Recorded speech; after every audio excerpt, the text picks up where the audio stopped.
Pozdrav ljudi! Dobrodošli na Kriptoentuzijaste. Danas govorimo o temi klikovi se kupuju, povjerenje se zaslužuje. U brzom i nepredvidivom svijetu kriptovaluta informacije lete brže nego ikad.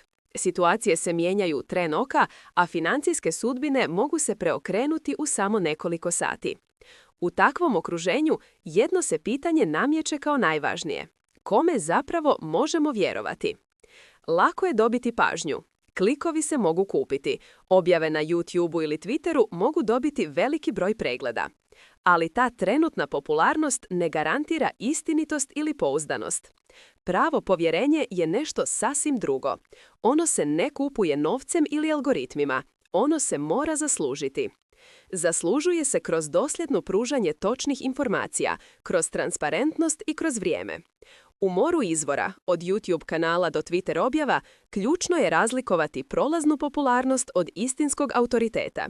Tražite izvore koji su pokazali da im je stalo do istine i koji vam pomažu da donosite informirane odluke.